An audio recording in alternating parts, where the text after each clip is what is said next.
Buenos días, hermanos, ¿cómo están? Pues la verdad me siento muy contento de estar aquí y recientemente aprendí lo que es sentirse honrado por algo, porque estuvimos 3 días en un lugar donde les inyectaron la visión de lo que es el privilegio de servir a otros hermanos y sin predicaciones ni palabras nos enseñaron con puros hechos lo que es hacer las cosas para Dios con humildad, con amor, pero pues lo reflejaban hacia los hermanos. Y lo que les inyectaron es que era un privilegio el que ellos nos sirvieran a nosotros. Pero la verdad es que uno aprende de tantas cosas y de cosas sencillas.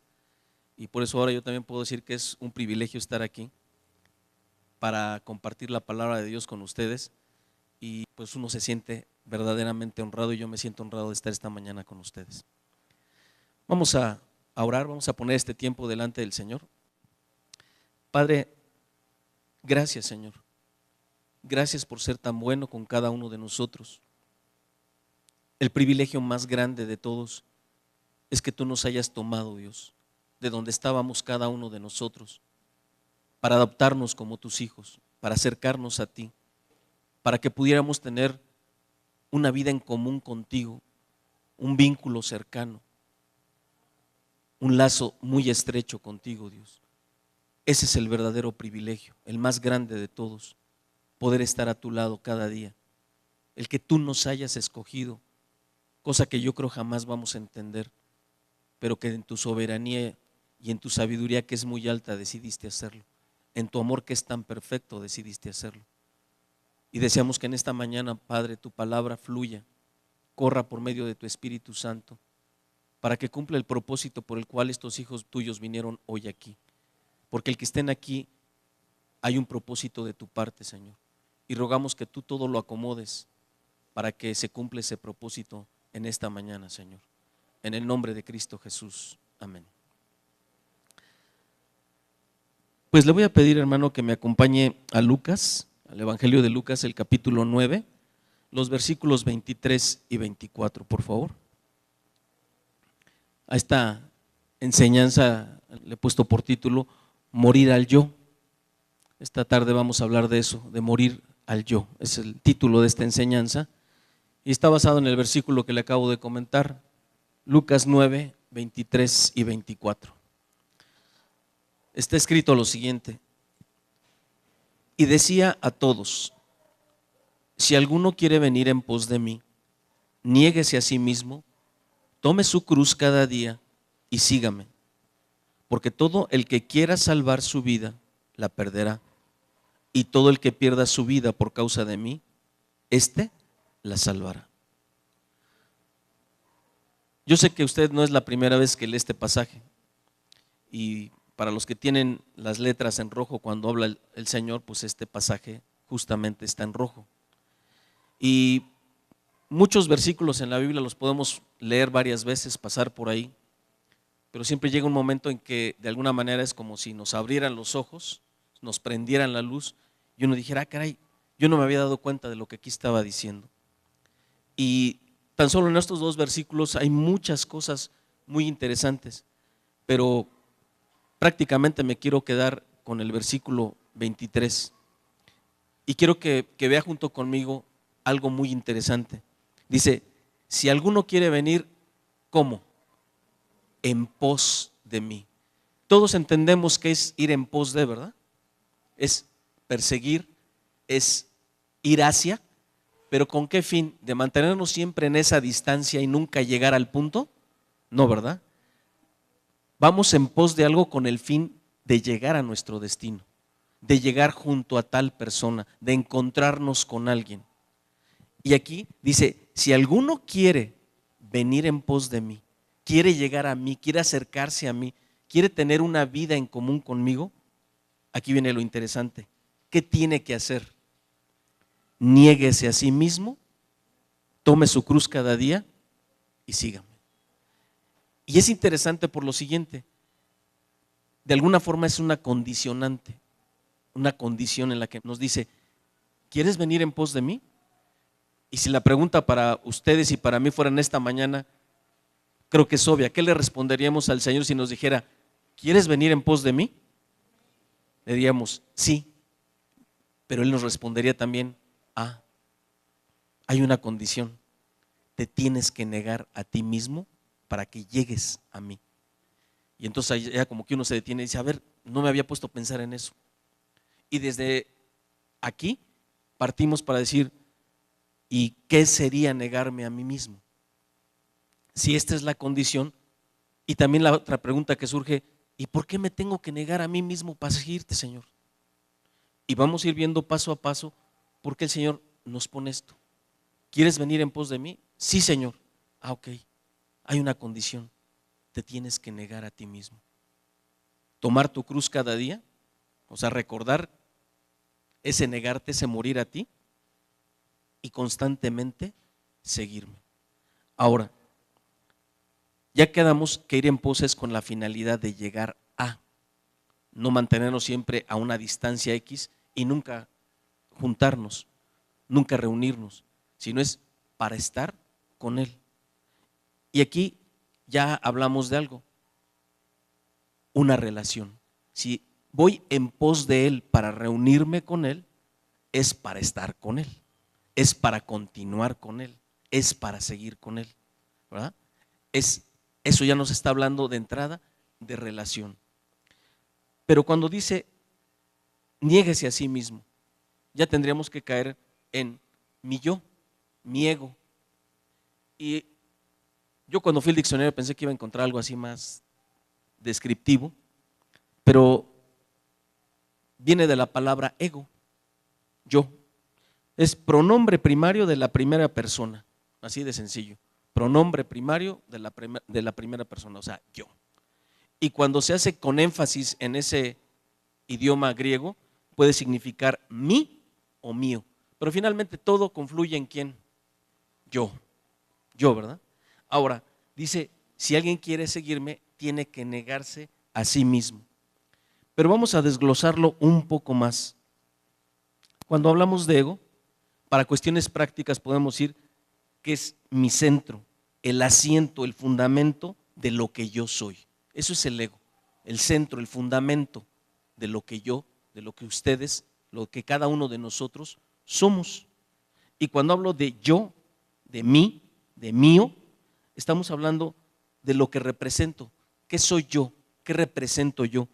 Y ya estamos hablando de nuestra personalidad, de nuestro carácter, de nuestra forma de pensar, de nuestros sentimientos, de nuestras emociones. Y por ende, ya estaremos hablando de lo que surge de eso, que son mis anhelos, mis deseos, mis planes, mis proyectos. Pero todo se dio cuenta, mis, yo. Empezamos a entender por qué el Señor nos dice, ¿quieres seguirme de veras? ¿Qué tienes que hacer? Negarte a ti. ¿Por qué? Porque si mi ego, mi yo, es el asiento, el centro, el fundamento de lo que yo soy, y se manifiesta ese ego, ese yo, a través de mi carácter, personalidad, y más específicamente en quiero hacer, quiero lograr, quiero tener, yo quiero esto, yo quiero lo otro, yo planeo esto. ¿En qué está centrado todo eso? Empezamos a entender. Si yo quiero seguir a Jesús, ¿cómo voy a ir en pos de Él? Cuando yo primero estoy mirando hacia mí, hacia lo que yo quiero, hacia lo que yo deseo, hacia lo que a mí me gusta, hacia lo que yo proyecto, a donde yo quiero llegar. Entonces dice, no se pueden las dos. No puedes ir en pos de tus propios deseos, en pos de lo que a ti te gusta, en pos de lo que tú has planeado y al mismo tiempo seguirme a mí. No se va a poder. ¿Por qué? Es como si cuando vamos en una salida guiada a algún lugar, que entramos al bosque, oigan, nos van a dar una visita guiada y usted no conoce el bosque, no conoce el lugar. Normalmente, ¿qué hacemos cuando va un guía? Lo vamos siguiendo, ¿ah? Pero ¿qué pasa si de repente usted trae su cámara fotográfica que se acaba de comprar, así con muchas características, y empieza y al rato usted dice, ¿dónde quedó el guía? ¿En qué se distrajo? En lo que a usted le gustaba, en lo que le llamaba la atención, en lo que captó su atención, y usted se distrajo y ya dejó de ver dónde quedó el guía. Si quiere usted es un ejemplo burdo, pero finalmente así de simple es lo que podía pasar. Por eso nos dice, tienes que negarte a ti mismo. Pero tiene más implicaciones esto. Mire, veamos por ejemplo Mateo 15 del 17 al 20. Vamos a Mateo 15, 17 al 20. Yo puse el ejemplo práctico de en pos de qué vamos, pero fíjese el Señor cómo lo describe. ¿No entendéis que todo lo que entra en la boca va al vientre y es echado en la letrina? Pero lo que sale de la boca, ¿de dónde sale? Ah, del corazón salió, ¿no? Lo que sale de mi boca, primero estuvo en mi pensamiento, ¿no? Primero está en cómo soy, cómo pienso. Y esto contamina al hombre. ¿Porque de dónde? Del corazón, del alma del hombre, del centro del hombre. Porque del corazón salen los malos pensamientos, los homicidios, los adulterios, las fornicaciones, los hurtos, los falsos testimonios, las blasfemias. Estas cosas son las que contaminan al hombre, pero el comer con las manos sin lavar no contamina al hombre. Aquí siempre enfocamos este versículo en lo que contamina al hombre, pero aquí está diciendo que de lo que sale de la boca del hombre sale de su corazón. Y todo lo que describió aquí, ¿de dónde dice que salió? Del corazón, que es nuestro centro, ¿va? La parte de nuestro ego, la parte central, de ahí del corazón sale todo esto. Y qué curioso que en lo que describe el Señor no describe cosas buenas, ¿va? Está hablando del hombre natural, el hombre sin Dios, y dice en el alma, del corazón, del centro del ser del hombre sin Cristo, ¿qué surge? Porque del corazón, ¿qué salen? No hay nada positivo, malos pensamientos, homicidios, adulterios, fornicaciones, hurtos, falsos testimonios, blasfemias. Por eso dice el Señor, para que tú vengas en pos de mí, te tienes que negar, porque de otra manera verdaderamente no me vas a seguir. ¿Se da cuenta? ¿Esto por qué toma tanta relevancia en este tiempo, hermanos? Los medios de comunicación, lo queramos aceptar o no, tienen un peso muy grande. Y todos los medios de comunicación, incluyendo ahora el más poderoso que es la web, que es el internet, y aún la televisión y el resto de los medios, con que usted analice tantito, ¿qué miramos en eso? Todo está enfocado en un consumismo, en dar rienda suelta a deseos, a pasiones, a gustos, pero ese gusto ¿a quién se le da? A mi yo, a mi ego. Y fíjese que acerca de eso no está quedando exenta la iglesia, sino que platicaba con su pastor Jorge en la semana y platicando con otros hermanos, uno nota que en este tiempo también en muchos lugares se predican cosas que al congregante le gusten para que el congregante no se vaya. Predican temas de prosperidad, de bendición, de crecimiento, de muchas cosas, pero no predican la palabra de Dios. ¿Por qué? Porque también la iglesia está filtrada de hablar al ego de la gente. ¿Qué quiere la gente? Pues bendición. ¿Qué quiere la gente? Pues prosperidad. ¿Qué quiere la gente? Pues tener salud, que todo vaya bien. Pero fíjese cómo ese tipo de situaciones van completamente contrarias a lo que Dios enseña.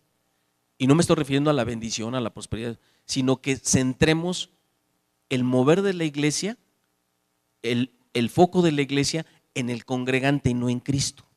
Porque ¿quién es el centro y fundamento de la iglesia? La piedra angular, el fundamento único que no puede ponerse otro. ¿Quién es? Jesucristo. Entonces, cuando nosotros venimos aquí, no venimos a apacentarnos a nosotros mismos y a darnos gusto a nosotros mismos. ¿A qué venimos? Venimos a exaltar, a poner en el centro, a glorificar a Jesucristo. Y que Él a través de su palabra nos edifica. Y que sí es cierto que quiere nuestra bendición, nuestra prosperidad, nuestra salud, pero también quiere que nuestra fe crezca. ¿Está usted de acuerdo? Y es muy sencillo. Usted dígame si cuando usted está en Acapulco con el coquito aquí fresco en la mano, en la hamaca, hotel 5 estrellas, con la cartera llena de dinero, en la cuenta del banco está rebosante, su casa está pagada, el coche también, y todo marcha sobre ruedas, ¿usted ahí ejercita la fe? No, ¿verdad? No hay que ejercitarla ahí. ¿Dónde la ejercita? Cuando hay adversidad, cuando hay enfermedad, cuando hay escasez, cuando hay problemas, ¿verdad? Por eso le decía que no siempre hay que predicar prosperidad, bendición, gozo, paz y todo, porque la vida real no es así. Y porque el Señor sabe que necesitamos ser expuestos a situaciones para ejercitar nuestra fe, pero el ejercicio de la fe está estrechamente relacionado con acercarnos más a Él. ¿Se da cuenta? Que es cuando decimos, o se decía en el mundo, que nos acercamos a Dios solamente cuando nos aprieta el calcetín, pero cuando no nos aprieta, no nos acercamos a Él. ¿Se da cuenta? Pero el punto de todo esto es cómo todo, incluso la iglesia, está tratando de centrar las cosas o en el congregante o en la iglesia misma, pero no en Jesucristo. Entonces, esto no nada más es para el individuo, sino que la iglesia tiene que decir, pues no nos vamos a apacentar a nosotros mismos, no vamos a glorificar a nuestra iglesia, no vamos a glorificar a nuestro grupo, sino vamos a glorificar a Jesucristo. Pero se empieza por el individuo, se empieza por cada uno de nosotros, en que a qué veces a qué venimos, a que los pastores nos traten bien, a que los servidores nos traten bien, a que pongan su atención en nosotros, en que nos hagan sentir bien cuando venimos, en que nos hablen bonito, en que todo el mundo nos sonría. ¿Y eso por qué lo pensamos? Porque lo estamos centrando en mí. ¿Por qué no usted llega pensando, a ver, a quién veo con necesidad? ¿A quién le daré un abrazo? ¿A quién a lo mejor saco un billetito de 50 y le doy una ofrenda? No venimos así, ¿verdad? Venimos al revés, que a mí me traten bien, que oren por mí, que me ministren, que espero que me vean mi cara de aflicción para que me den un billetito. Pero estoy centrándolo en quién, en mí. Y la vida cristiana no es una vida centrada en mí. ¿Cuáles son los dos más grandes mandamientos? La vida cristiana está centrada primeramente en el Señor y segundo en amar a mi prójimo. No existe el tercer mandamiento, es que te amen a ti, que te ames tú mismo. Habla de ama a Dios y ama a tu prójimo. ¿Por qué no me tengo que preocupar en que yo amarme a mí y que me amen los demás?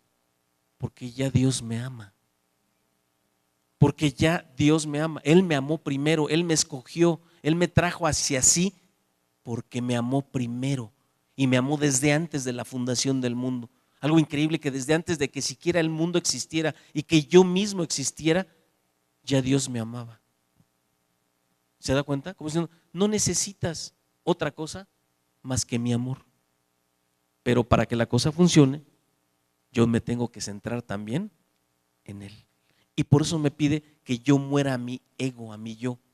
¿Por qué? Porque de otra manera no me voy a enfocar en Él. Esta es la cuestión importante de este mensaje. Que mientras yo siga enfocado en mí, nunca voy a terminar de enfocarme en Jesús. Y la vida cristiana no se puede entender si yo no tengo un constante, permanente enfoque en Jesucristo. ¿Me explico? Si yo no tengo eso, caemos en lo que le estaba comentando. Cada vez más la iglesia está pensando en ámenme, sírvanme, oren por mí, ministrenme, denme una ofrendita, ayúdenme. Pero ¿en qué estoy centrando o en qué estoy poniendo mi esperanza también en este caso? En la gente, en la iglesia, no en Jesucristo.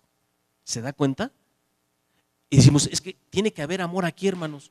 Claro que tiene que haber amor, pero no nada más de todos para mí, sino también de mí para con los demás. ¿Se da cuenta? Entonces, de lo que hemos visto hasta aquí, la manifestación del yo es a través de todo lo que describimos. Mis anhelos, mis deseos, mis planes, mis proyectos. Y se antepone a todo y a todos. Ese es el punto. Yo creo que cualquiera de los que estamos aquí, si hacemos un examen o una reflexión rapidísima, nos podemos dar cuenta cuántas veces usted y yo hemos obrado, hemos actuado y hemos tomado decisiones pasando por encima de todo y de todos, incluido Dios. ¿Habría alguno que levantara la mano que dijera, yo jamás he hecho eso, hermano? Con eso queda demostrado cómo es el ego suyo y el ego mío. Cómo anteponemos nuestro yo a todo lo demás. Y por eso entendemos por qué Jesús nos dice, si quieres venir en pos de mí, te tienes que negar a ti mismo. Tomar tu cruz para recordar que estás muriendo a ti cada día y seguirme todo el tiempo. No distraerte, porque cuando te distraes en lo tuyo, me pierdes de vista a mí. ¿Se da cuenta? Esa es la razón por la que el Señor nos está diciendo que si le queremos ir en pos de Él, tenemos que negarnos a nosotros. Y mire, cuando nosotros llegamos al Señor, se nos enseña mucho de lo que es la idolatría, ¿no? Y que tenemos el ídolo del dinero, el ídolo de las posesiones materiales, el ídolo del sexo, el ídolo de las mujeres, el ídolo de lo que usted me diga. Pero usted se ha puesto a pensar de dónde surgen todas esas idolatrías. ¿Sabe de dónde surgen? De una sola, la egolatría. De el culto y la adoración a mi propio yo surge el resto de las idolatrías. ¿Por qué idolatramos el sexo? Porque me quiero dar ese placer. ¿Y quién se lo quiere dar? Yo. Yo me quiero dar ese gusto. Yo quiero experimentar eso. Yo quiero sentir eso. El que tiene como ídolo el dinero y las posesiones, ¿para qué las quiere? Para comprarse ropa, para viajar. ¿En qué está enfocado? En mí. Entonces, esos ídolos que uno llega a tener tienen su asiento primero en que primero es la egolatría y de ahí surgen el resto de las demás. Ahora, el negarse a uno mismo tiene como efecto práctico morir al yo. Cuando decimos, ¿cómo me niego a mí mismo?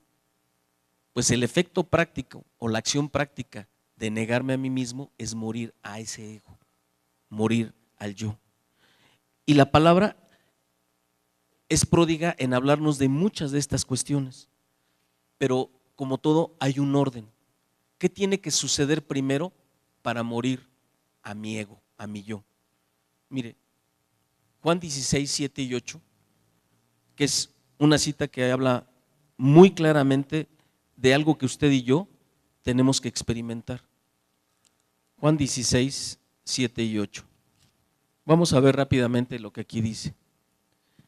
Pero yo os digo la verdad. Otra vez, ¿quién está hablando aquí? El Señor Jesús, ¿verdad? Dice, pero yo os digo la verdad. Os conviene, fíjense, a ustedes les conviene que yo me vaya. Porque si no me fuere, el Consolador, con mayúscula, ¿quién es el Consolador con mayúscula? El Espíritu Santo no vendría a vosotros, mas si me fuere, os lo enviaré. Y cuando Él venga, ¿qué hará con cada uno de nosotros? Convencerá al mundo de pecado, de justicia y de juicio. Una parte que no nos podemos saltar de morir a nuestro yo es experimentar esta convicción de pecado que solamente genera el Espíritu Santo. No es un mero sentirse mal, no es un mero remordimiento, no es una mera cruda moral. La convicción de pecado, aquí dice, por lo que es tan profunda y poderosa es porque la genera el Espíritu Santo. Al grado que el Señor Jesucristo le dice, a ustedes les conviene que yo me vaya. Que choca en la cabeza decir, ¿cómo nos va a convenir que te vayas, Señor? Pero les conviene porque si no me fuere, no enviaré al Consolador. Mas si me fuere, os lo enviaré. Y cuando Él venga, los va a convencer de algo que ustedes solitos nunca, jamás van a poder. Aquí el punto es que a un ser humano no lo puede convencer de pecado ni el pastor, ni su mamá, ni su abuelita, ni su papá, ni su hermano, sino que es una obra divina. El arrepentimiento es algo que genera el Espíritu Santo. ¿Y qué efecto tiene el arrepentimiento, esa convicción de pecado, ese arrepentimiento cuando se experimenta? ¿Qué genera?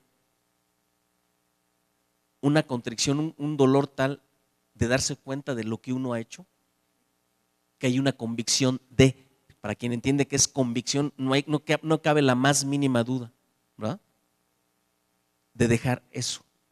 Pero también tiene otra cara, la convicción de seguir a Dios.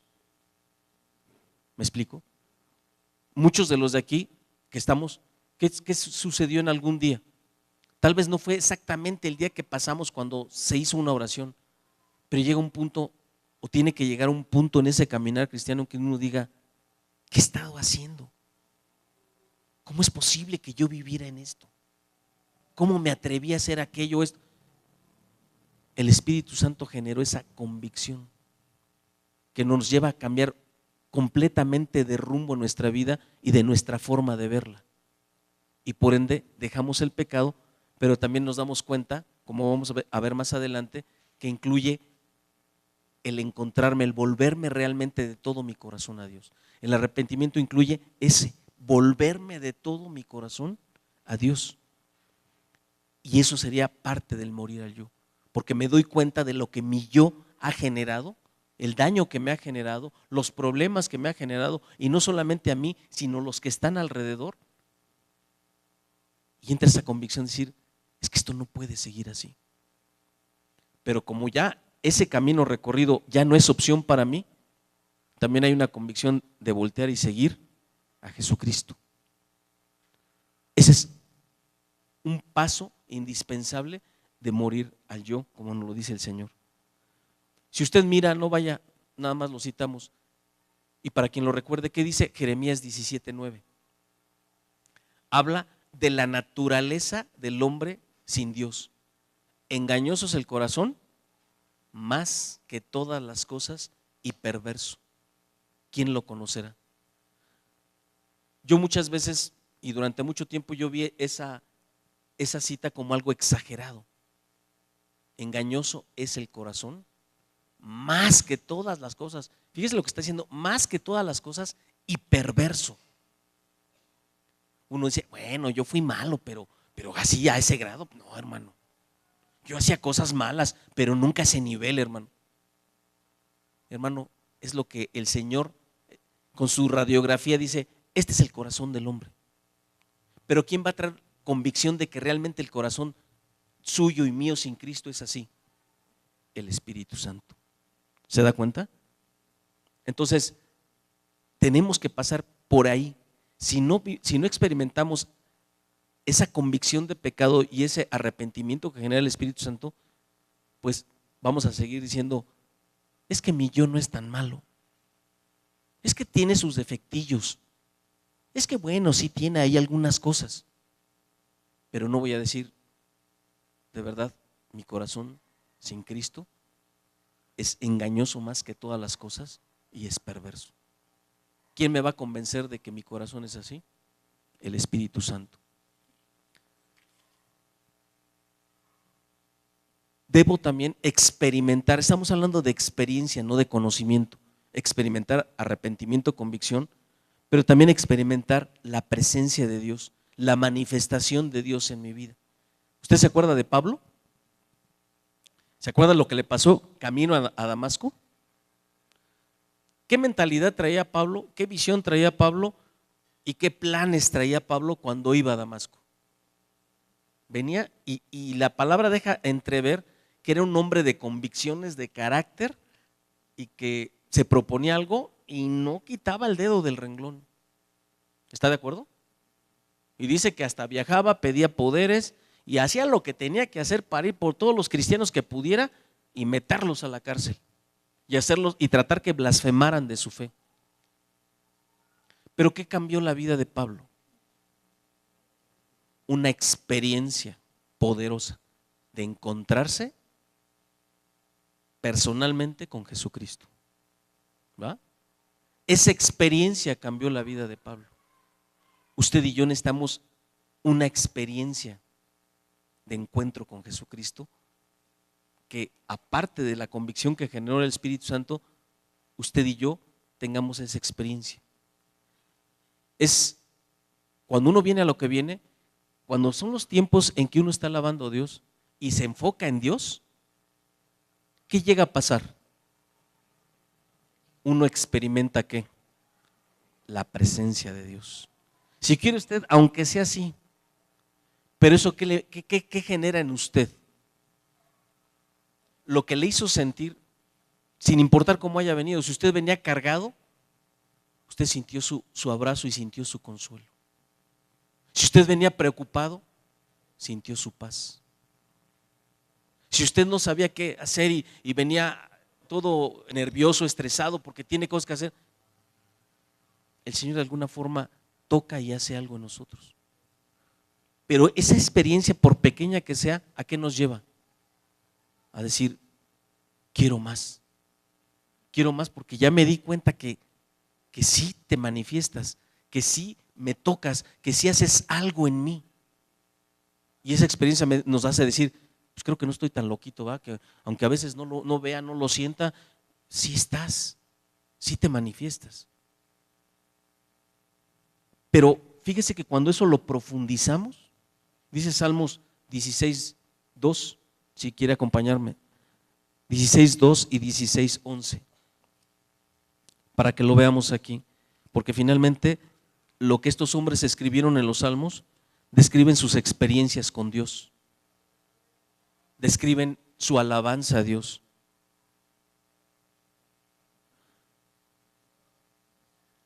Oh alma mía, dijiste al Señor, tú eres mi Señor, no hay para mí bien fuera de ti. ¿Esto de dónde surgió? Estas palabras, ¿de dónde surgieron? De una experiencia. ¿Qué más dice en el versículo 11? Me mostrarás la senda de la vida. En tu presencia, ¿qué hay? Plenitud de gozo, delicias a tu diestra para siempre. Uno lee esto y a veces uno se queda en que, qué bonito, ay, qué bonito salmo. Pero es una expresión tan real y tan profunda, lo que aquí dice, es algo tan real y profundo lo que está escrito, que uno es cuando se detiene y dice, ¿esto qué es? Esto fue algo que este varón experimentó y tomó una pluma y lo escribió, porque fue lo que le inspiró Dios con su presencia. ¿Se da cuenta? Pero ese encuentro con Él, ese contacto con Él, ¿qué más puede generar? Genera una cosa bien importante, hermano. Entre más conoce usted a Dios a través de la Escritura y entre más experimenta usted a Dios y entre más fuerte experimenta esa presencia o más profundamente usted experimenta esa presencia, ¿sabe qué tiene que suceder en algún punto? La comparación entre lo que Él es y lo que yo soy. Esto es algo bien importante, porque cuando realmente nos metemos, cuando realmente se va profundizando, es cuando de uno de corazón convencido dice, Señor, solo tú eres santo. Porque uno se da cuenta de su condición y cuando uno puede experimentar la de Él y aparte conocerlo por lo que su palabra dice, tiene que surgir a fuerzas un punto de comparación entre lo que yo soy y lo que Él es. Y si le dan a escoger entre lo que usted es y lo que Él es, ¿cuál escogería? En su sano juicio me refiero. ¿Cuál escogería? La de Él. Y entonces, ¿qué empezaría a surgir? Una convicción de despojarme de lo que yo soy, de morir a lo que yo soy, para que entonces Él sea en mí, porque estoy descubriendo quién es Él. Pero no por una predicación, no porque alguien dijo algo, sino porque lo estoy experimentando. Y digo, no es que esta presencia, esto es otra cosa.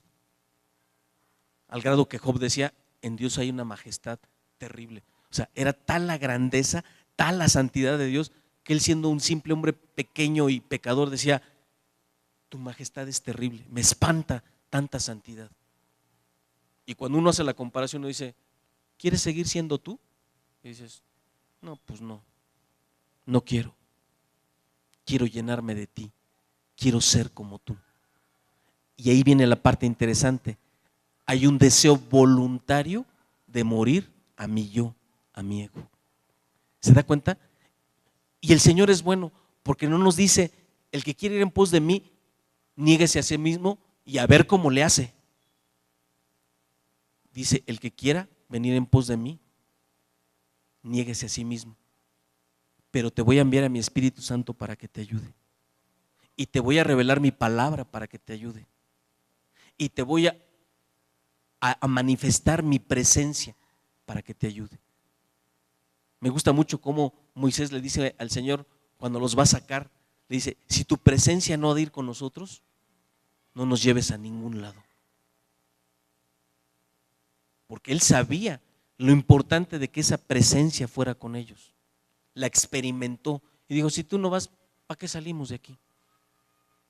Pero vea cómo Dios nos va dando todos los elementos para que uno llegue a un punto de que al principio, pues bueno, Señor, pues si es la condición para seguirte, pues está bien, me voy a negar a mí mismo. Pero, por decirlo así, recaemos en nuestro ego, porque no hemos comprobado, no tenemos punto de comparación. Pero cuando tenemos un punto de comparación, debe de surgir de forma natural y voluntaria en usted y en mí, decir, ya no quiero este hombre que soy, ya no quiero esta mujer que soy. Y entonces, fíjese cómo todo va a confluir en que el centro de todo es Él. Porque entonces, si yo voy a Él, y voy a Él, y voy a Él, ¿qué va a pasar, hermano? Yo es un ejemplo que uso mucho, quién sabe cuántas veces lo he utilizado, pero se me hace tan gráfico que como, ya que voluntariamente digo, ya no quiero ser sino quiero adquirir esa otra naturaleza, uno dice, ¿y cómo le hago? Imagínese, a mí me gusta, no sé por qué ponerlo así, haga de cuenta que es como una burbujota y Dios está dentro de esa burbujota y dentro de eso nada más está Dios y usted y yo nos metemos ahí dentro donde nada más está Dios, sea un cuarto, una burbuja, yo no sé por qué a mí se me ocurrió pensar en una burbujota, pero en ese lugar donde solamente está Dios y usted entra, si usted dijera, voy a entrar a la presencia de Dios y después de esa rayita está y usted dice, ya entré, y usando su imaginación ya entró, ¿qué sentirá usted ahí adentro? ¿Qué atmósfera, qué ambiente habrá ahí cuando ya entré con el Señor? Ayúdeme. Gozo, paz, plenitud, quietud, luz, confianza, amor, cobijo, dulzura. Todo lo hermoso ha de estar ahí. Y si usted va y se mete hoy, y se mete mañana, y se mete pasado, y se mete en 4 días, y en 5, y en 6, y en 7, y se mete, si lo pudiéramos decir de alguna forma, ¿qué personalidad es más poderosa y más influyente y más, no sé cómo llamarlo, la de Dios o la de usted? Y si usted entra, y entra, y entra, y entra, y entra, y entra, y entra, ¿qué pasará? Influye de una manera tan poderosa y yo insisto en entrar y entrar, usted ni siquiera se va a dar cuenta cuando de repente diga, caray, ya no me enojé por esto, ya no me dio miedo aquello, algo está pasando. ¿Qué está pasando? Estoy adquiriendo la naturaleza de Dios. ¿Se da cuenta? Pero el punto está en que fíjese lo que le voy a decir. Nuestro ego es tan poderoso, no más que Dios, es como nada ante Dios. Lo que pasa es que nosotros lo estamos continuamente cultivando. Pero a lo que me refiero es que es tan insistente y que es bien fácil. Usted revise cuando ore. Algún día hágase consciente, o así como que sin querer prende la grabadora de su celular y se descose usted. ¿Sabe qué se va a dar cuenta? Que usted y yo pedimos y pedimos y pedimos y pedimos y hasta cosas buenas, pero ¿para quién las pido? Entonces ese tiempo, ¿en quién estuvo enfocado? Pero yo digo que oro y yo digo que entré a la presencia de Dios.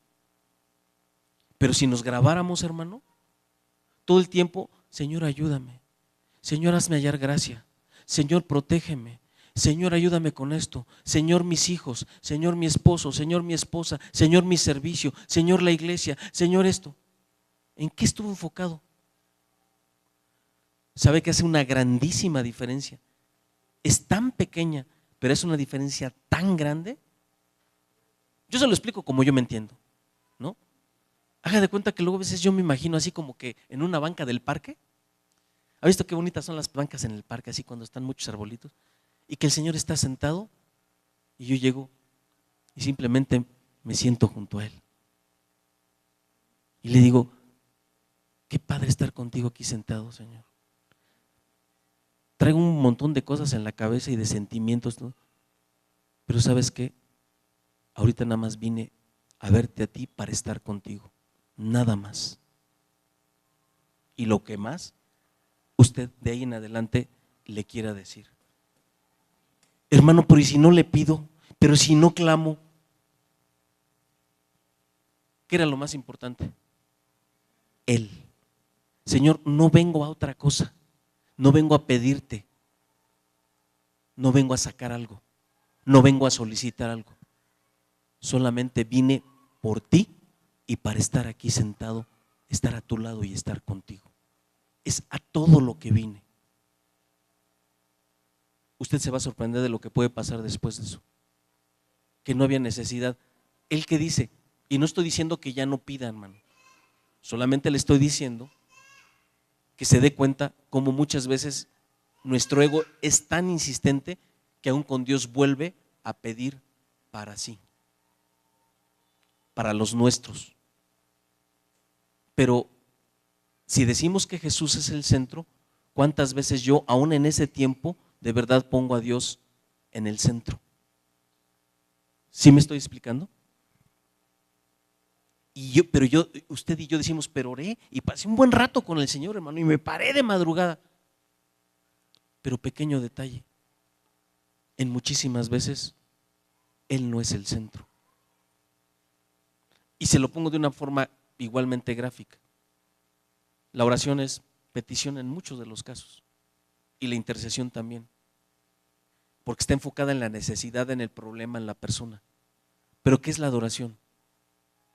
Un enfoque solamente en Dios.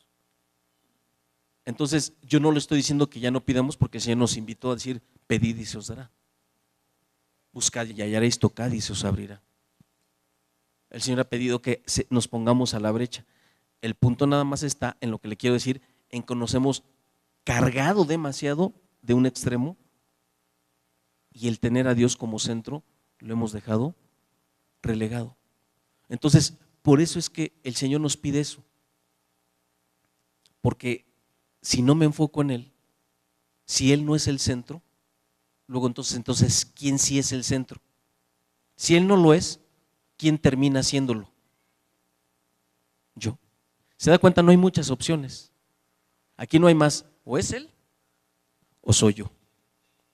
Pero lo correcto, ¿cuál es? Que debe de ser Él.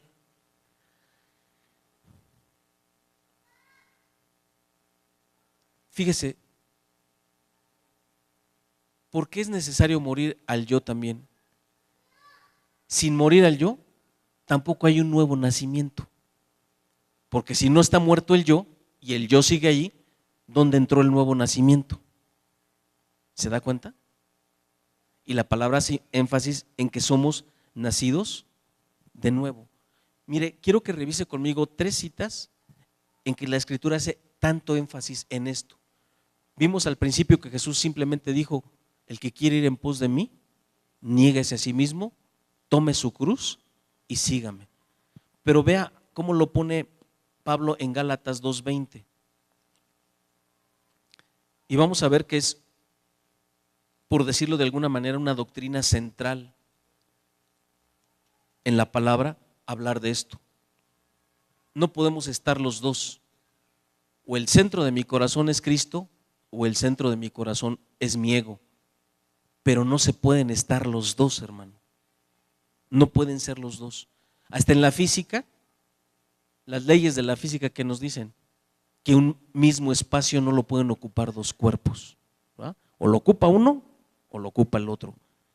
Gálatas 2:20. Con Cristo estoy como juntamente crucificado.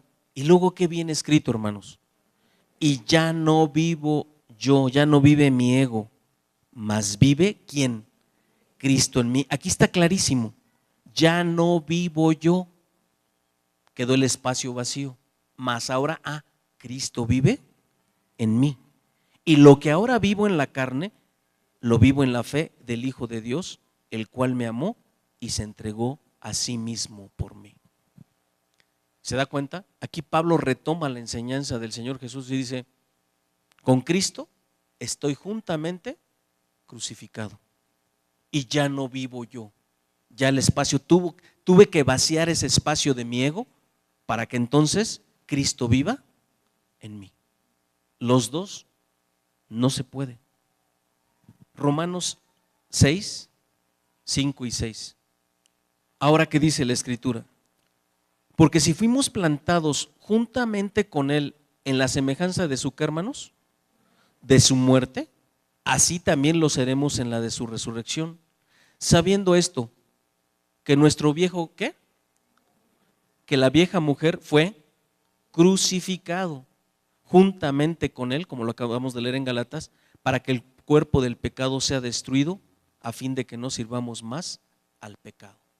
Pero para dejar de pecar, el cuerpo del pecado, el viejo hombre, tiene que ser crucificado, tiene que ser muerto juntamente con Jesucristo. O sea, la muerte de cada uno de nosotros, hermano, así debe de ser. A veces pensamos, y yo creo que hay muchísimos cristianos que guardamos mita y mita. Bueno, esto lo reservo, esto todavía lo guardo, esto lo conservo de mi carácter, de mi personalidad. Pero, ¿usted se acuerda ese pasaje de la Escritura que dice que no pongamos un remiendo de tela nueva en un vestido viejo? Porque se hace peor la rotura.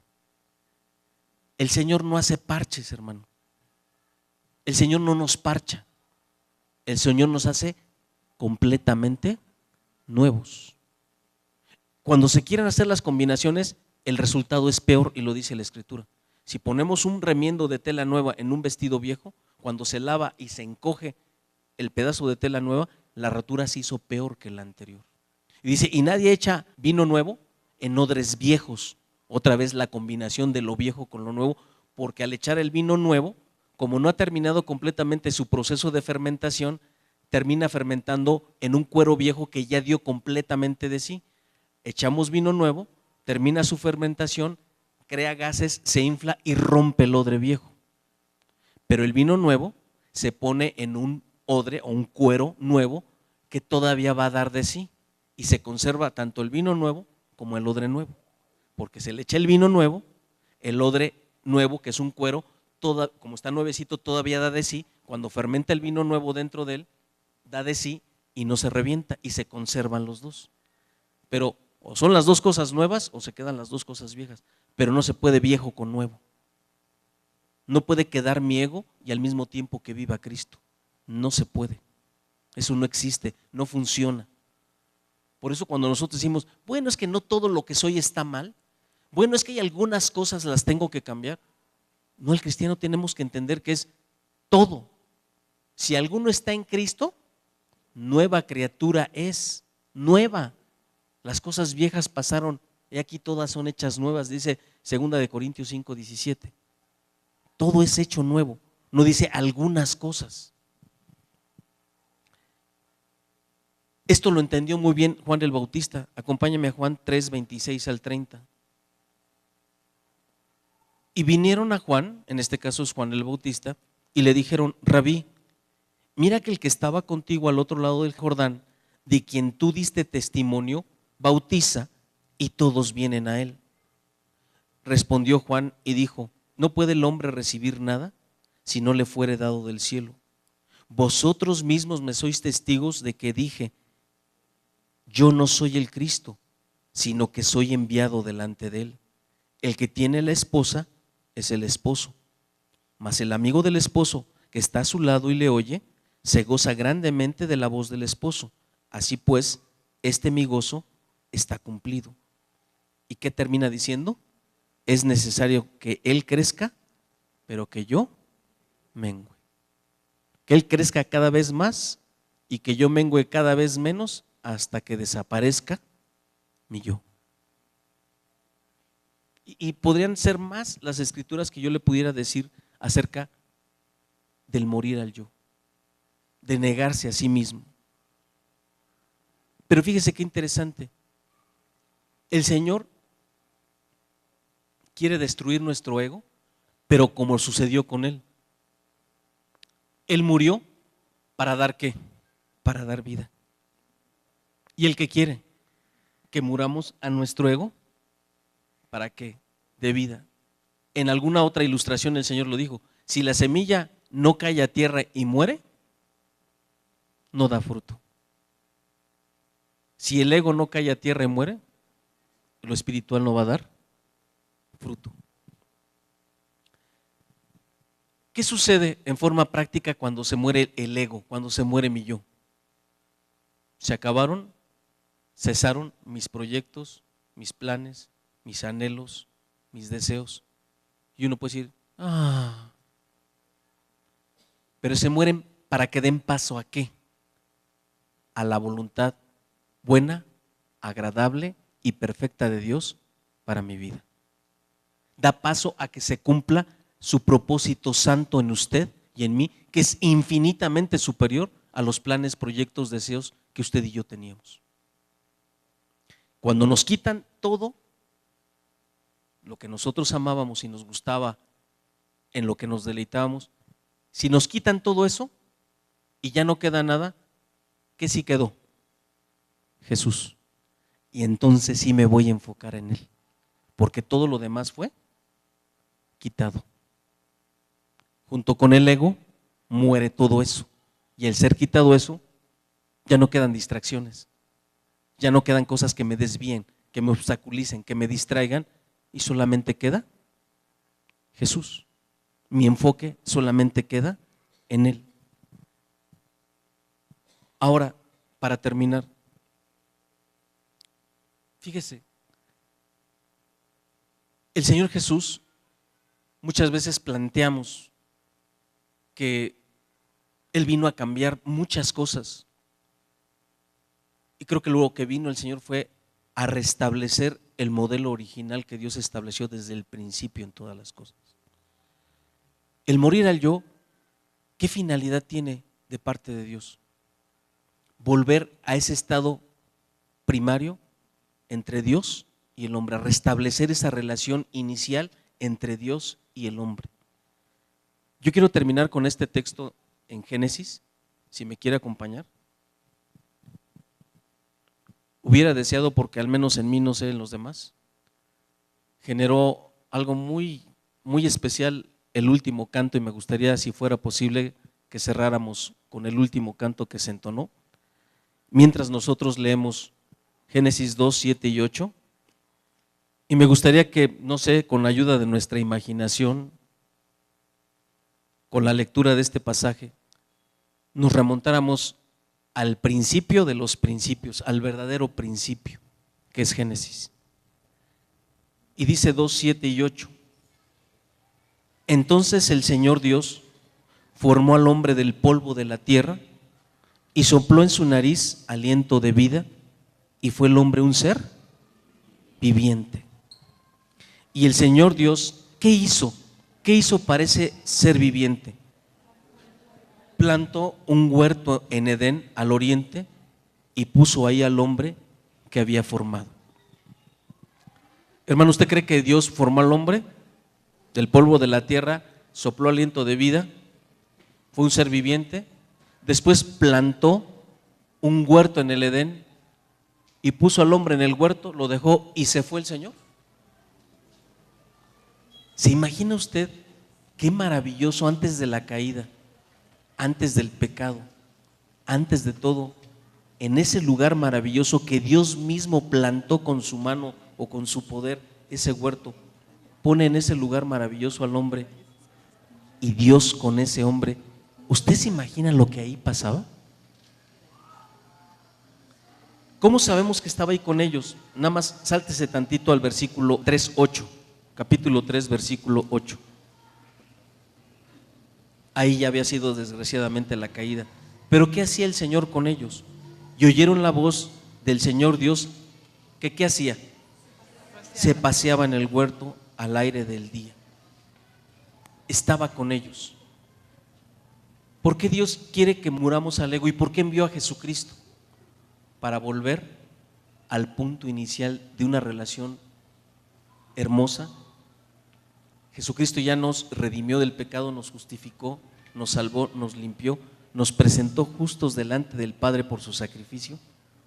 Y es como volver ese primer hombre Adán, en el que a través de Jesucristo podemos retomar esa relación primera con Dios. ¿Qué vino Jesús a hacer? A restablecer ese modelo original y esa relación primera. Pero ¿qué nos dice? El que quiere ir en pos de mí, ¿qué tiene que hacer? Negarse a sí mismo, morir a su ego. Lo demás ya lo hizo Jesucristo. Nosotros, ¿qué nos toca?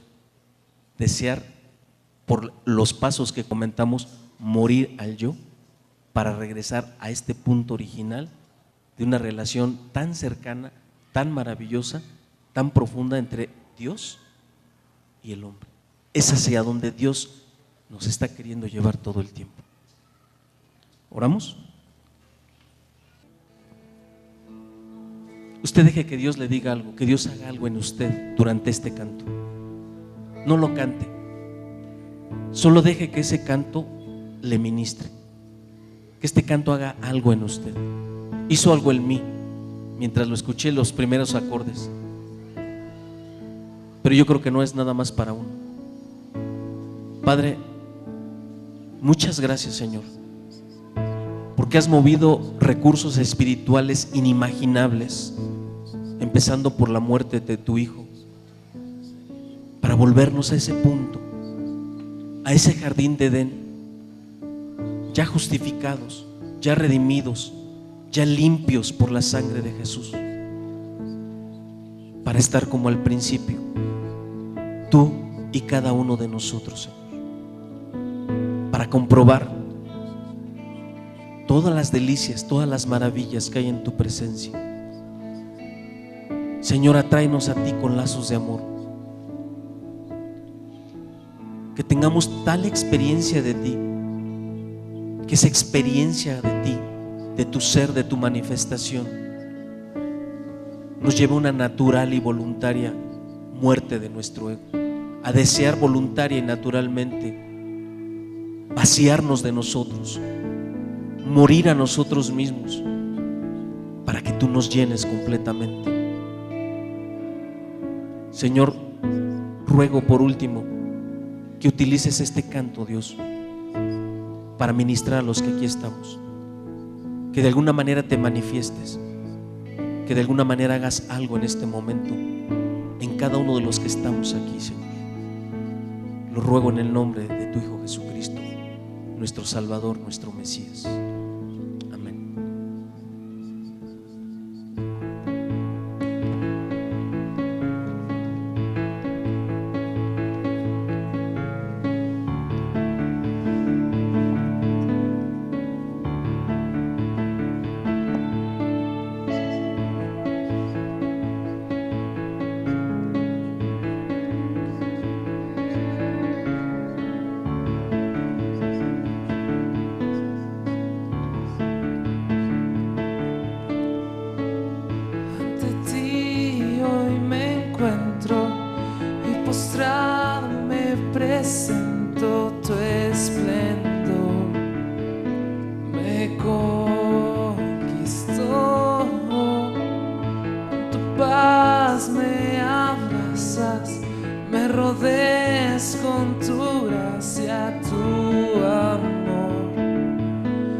levantas mi cabeza puedo ver tu majestad. Me refugio en tu presencia, me cautiva tu belleza. Quiero estar donde tú estás. Me acerco a ti, te abro mi corazón, mi vida tuya es. Ya no hay temor, me rindo a ti, me humillo ante tu amor. Tu amor.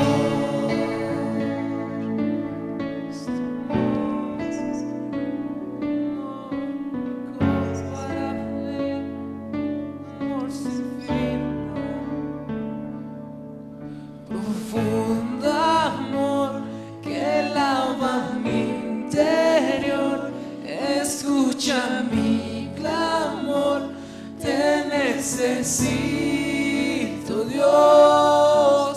Cantaré, mi voz levantaré, Jesús te buscaré, tu rostro quiero ver. Profundo amor que lava mi interior, escucha mi clamor, te necesito, Dios.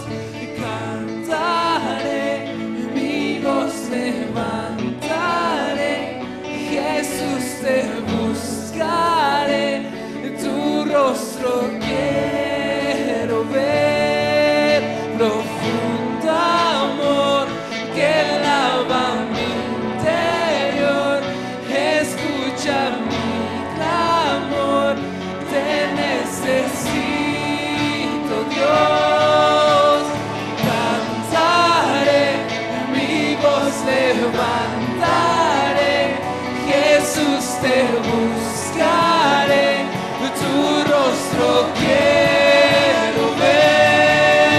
Profundo amor que lava mi interior, escucha mi clamor, te necesito, Dios. Cantaré, mi voz levantaré, Jesús te buscaré, tu rostro quiero ver. Te abro mi corazón, mi vida tuya es.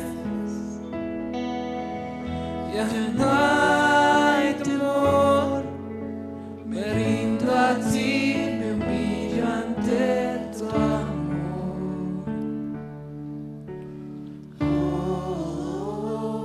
Tu amor.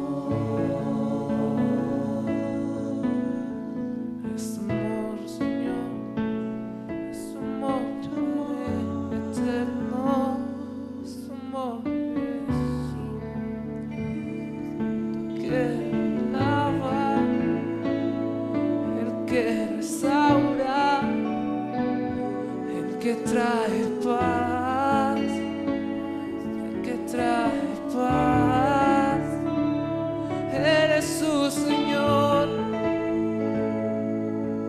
que nos llena más a ti, nos ministra